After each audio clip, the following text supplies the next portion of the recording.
So Ryan, you have been working in the Canadian Intellectual Property Office for almost 2 years. How is the current COVID-19 situation affecting the industry in Canada in general?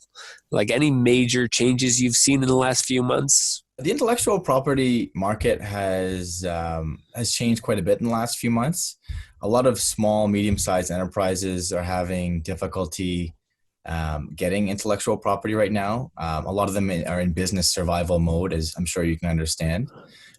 So they may not have the money that they might normally have to devote to intellectual property. So I'm starting to see a lot more self-filers, so people going without an intellectual property agent and doing things on their own. That's been a major development I've seen right now over the last month or two.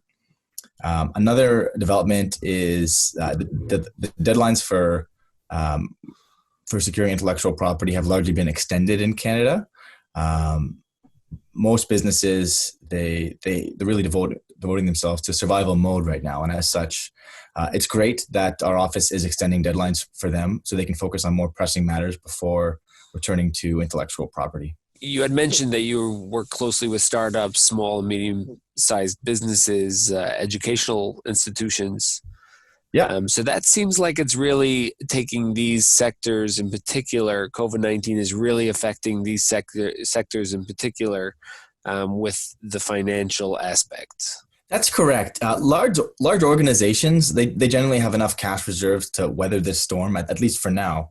But small businesses, entrepreneurs, money is always tight for them. So this is really impacting them. Can you be more specific as regards to the changes that were instructed by the Canadian Intellectual Property Office in terms of the requirements, deadlines, legislation? So normally for patents, you have a few months to respond to an office action.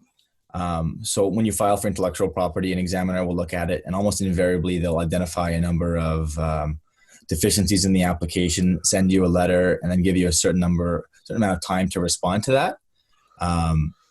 However, that time period has been extended almost indefinitely right now. So they'll be given, extra few weeks, extra few months, however long this lasts, to respond to the examiner's objections.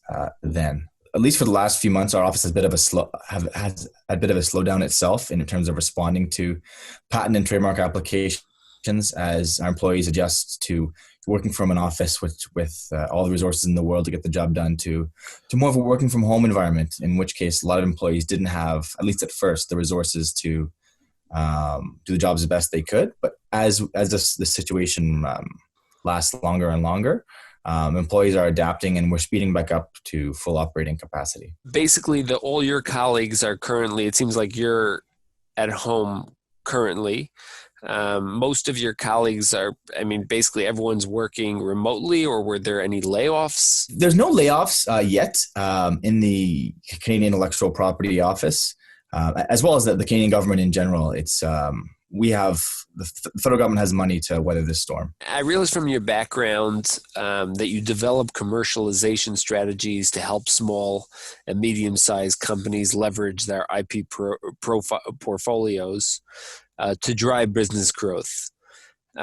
Is there anything that the Canadian government will be doing, or the Canadian Intellectual Property Office will be doing in order to help them? Almost daily in Canada, our Prime Minister is announcing an economic update with a whole slew of measures. So far yet, there's nothing particular devoted to intellectual property, but the situation is rapidly developing, and I wouldn't be surprised if we saw something related to intellectual property in the coming days. And is there any specific sector or technology that you see has been affected most, or is just the smaller or medium-sized companies? It's too early to say at this point. We've only been in this for a month and a half to see if any particular technology has been more affected. But right now, as you mentioned, the small and medium-sized enterprises has affected them broadly. Anything else you would like to add that reflects how the industry has been impacted by the global reality we are currently living from the federal government perspective? The federal government, through Industry Canada, is currently in the process of evaluating the situation and coming up with new initiatives to help business both weather the storm and grow going forward. And I expect we'll see more on that in the coming days and weeks.